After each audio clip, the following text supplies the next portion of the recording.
اس بزم سعید میں میرا موضوع ہے گالی ایک خطرناک گناہ۔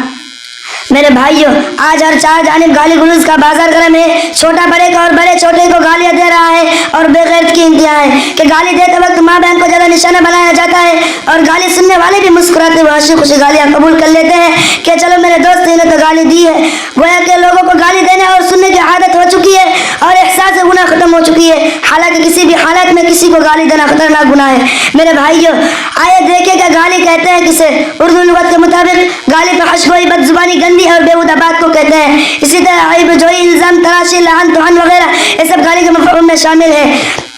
میرے اسلامی بھائیوں، آئے دیکھتے ہیں کہ مذہب اسلام نے گالی دینے والوں کے بارے میں کیا کہا ہے۔ چنانچہ اللہ کے نبی صلی اللہ علیہ وسلم فرماتے ہیں، سباب المسلم فسوق، مسلمان کو گالی دینا فسق یعنی گناہ ہے۔ اس حدیث کا مطلب ہے کہ مسلمان کا گالی دینا یا مسلمان کو گالی دینا یہ دونوں فسق میں شامل ہے۔ اور فاسق کے بارے میں قرآن کا فیصلہ ہے، فإن اللہ لا يرضى عن القوم الفاسقين، بلا شبہ اللہ تعالیٰ فاسق لوگوں سے راضی نہیں ہوتا۔ اور ایک مقام پر اللہ تعالیٰ فاسق کے بارے میں فرماتا ہے، فَيُهْلَكُ إِلَّا الْقَوْمُ الْفَاسِقُونَ، بس فاسق لوگوں سے وہ کوئی ہلاک نہ کیا جائے گا۔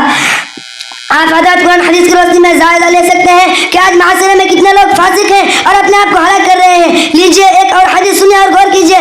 اللہ کے نبی صلی اللہ علیہ وسلم فرماتے ہیں، اہل النار خمسۃ، جہنمی پانچ ان میں سے ایک الشہیر والفحاش، گالی بکنے والے اور فحش کہنے والے ہیں۔ سنا آپ نے، اللہ کے نبی صلی اللہ علیہ وسلم نے اس حدیث میں گالی دینے والوں کو جہنم میں قرار دیا ہے۔ گویا کہ گالی دینے سے آخرت تباہ و برباد ہو جاتی ہے اور گالی دینے والے کی دنیا میں بھی عزت نہیں ہوتی۔ میرے بھائیوں، مذہب اسلام نے ہمیں گالی دینے سے سختی سے روک دیا ہے، یہاں تک کہ زانی، چور اور خائن وغیرہ کو گالیاں دینے اور انہیں لعن طعن کرنے کو ناجائز قرار دیا ہے۔ اسی طرح مذہب اسلام نے غیر مسلم، کافر، یہودی، عیسائی، مرزائی، حتیٰ کہ شیطان کو بھی گالی دینے سے منع فرمایا ہے۔ ایسے ہی چیزیں مثلا سائیکل، موٹر سائیکل، کار اور موبائل وغیرہ بھی اگر خراب ہو جائے تو انہیں بھی گالی دینے سے روک دیا ہے، کیونکہ گالی دینا ایک خطرناک گناہ ہے اور گالی دینے والے کی دنیا میں بھی عزت نہیں ہوتی۔ ایک مسلمان کی شان نہیں، ہاں اگر بحیثیت مجبوری یا غصہ گالی دینے کی نوبت آ بھی جائے تو اس کا علاج اعوذ باللہ من الشیطان الرجیم ہے، کیونکہ غصہ تمام جھگڑے کی جڑ ہے۔ اور غصے کا ایک علاج یہ ہے کہ آدمی کھڑا ہو تو بیٹھ جائے، اور غصہ کا ایک علاج یہ بھی ہے کہ آدمی وضو کر لے۔